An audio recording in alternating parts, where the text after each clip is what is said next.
ফেব্রুয়ারিতে নির্বাচন হবে না, এটা আপনারা লিখে নেন, এবং আফটার ফেব্রুয়ারি বাংলাদেশের সামরিক বাহিনী ক্ষমতা নিবে, এটি সত্য। ধন্যবাদ। সিএসসি একটা সাংবিধানিক পোস্ট, একটা গুরুত্বপূর্ণ চেয়ার, একজন গুরুত্বপূর্ণ মানুষ, গুরুত্বপূর্ণ তার কথার এক একটা কথার মূল্য $বিলিয়ন। তিনি কি এমনি বলবেন যে ডিসেম্বরের প্রথমার্ধে তফসিল দিব, আওয়ামী লীগ নির্বাচন করতে পারবে না? এমনি তো আর বলেন নাই। ধন্যবাদ আপনাকে, আমার সহ-আলোচক, শুভেচ্ছা অভিনন্দন, এবং আপনারা যারা শুনছেন এবং শুনবেন। দেখেন, এই যে অবৈধ অন্তর্বর্তীকালীন সরকার, তার সময় নিয়োগকৃত, জারিকৃত সকল কিছুই তো অবৈধ।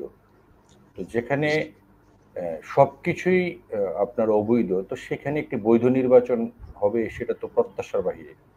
নির্বাচন যে হবে না তার সবচেয়ে বড় জাজ্বল্যমান প্রমাণটা হচ্ছে, আপনারা দেখেছেন যে গত জুন জুলাইতে এই অবৈধ অন্তর্বর্তী সরকার যে বাজেট ঘোষণা করেছে, তাদের যদি লক্ষ্যমাত্রা থাকতো যে 2026 সালের ফেব্রুয়ারিতে বা 2026 সালের কোথাও একটি নির্বাচন, তারা জাতীয় নির্বাচন করবেন, সে নির্বাচনের একটি বরাদ্দ সেখানে আপনারা দেখতে পেতেন বাজেটে।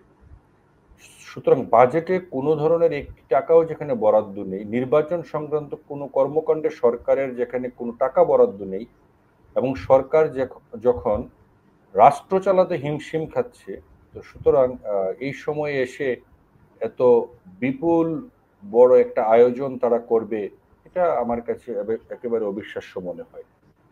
আর ডক্টর ইউনূসের যে কার্যক্রম আপনারা সকলেই দেখেছেন, তারা মুখে একটি কথা বলে কিন্তু ভিতরে তারা অন্য কাজটি করে। তারা এই নির্বাচন কমিশনকে লেলিয়ে দিয়েছে আওয়ামী লীগের বিরুদ্ধে। আওয়ামী লীগ নির্বাচন করবে কি করবে না, আওয়ামী লীগ নির্বাচনে আসবে কি আসবে না, সেটা তো পরের কথা। আওয়ামী লীগ তো ইউনূসের অধীনে নির্বাচনই আসবে না। এই সিইসি কে আওয়ামী লীগকে নির্বাচন করতে দিবে না বা আওয়ামী লীগ নির্বাচন করতে পারবে না এই কথা বলার? ওর মতো অযোগ্য জামাতের এই লেসপেন্সার সিইসির সাথে কি আওয়ামী লীগ যাবে নির্বাচন করতে? ওর তো অতীতটা সবাই জানে, ও তো একটা মানে মার্কা মারা জামাতের লেসপন্সার। তো সুতরাং এদের সাথে, এদের মতো অবৈধ সরকারের কোনো কর্মকাণ্ডে আওয়ামী লীগ সম্পৃক্ত হবে, সেটা আমার কাছে একেবারেই মনে হয় না যে আওয়ামী লীগ এই ফাঁদে পা দিবে।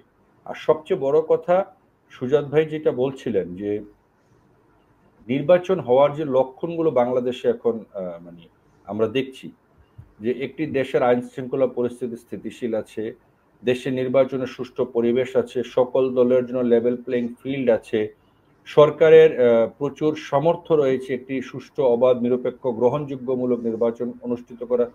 তার কোনো একটি এলিমেন্টস কি বর্তমানে উপস্থিত আছে? তো যদি আমরা দেখি যে এই ধরনের কোনো কিছুই নাই, তাহলে এখানে নির্বাচন শব্দটা আসে কোত্থেকে? আর প্রফেসর ইউনূস, আপনার তার স্বরূপ তো অলরেডি তিনি যখন এবার জাতিসংঘে গিয়েছেন, তিনি তো উদ্ঘাটন করে দিয়ে আসছেন। তিনি বলে আসছেন না যে কেউ আমাকে 5 বছর, 10 বছর, 50 বছর চায়।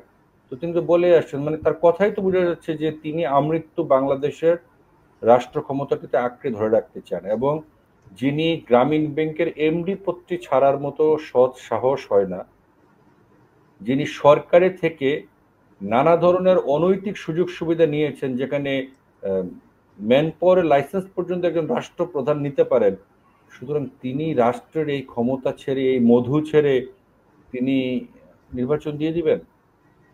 ওনার এইসব কথায় বিএনপি সহ অন্যান্য যারা এখন রাজনৈতিক দল আছে, তারা হয়তো নাচতে টাচতে পারে, কিন্তু দেশের জনগণ একেবারেই নিশ্চিত যে প্রফেসর ইউনূস আদতে কোনো নির্বাচন দিবেন না এবং নির্বাচন হবে না। আজকে আমি আমার বক্তব্য শেষ করে এক লাইন কথা বলি, ফেব্রুয়ারিতে নির্বাচন হবে না, এটা আপনারা লিখে নেন, এবং আফটার ফেব্রুয়ারি বাংলাদেশের সামরিক বাহিনী ক্ষমতা নিবে, এটি সত্য।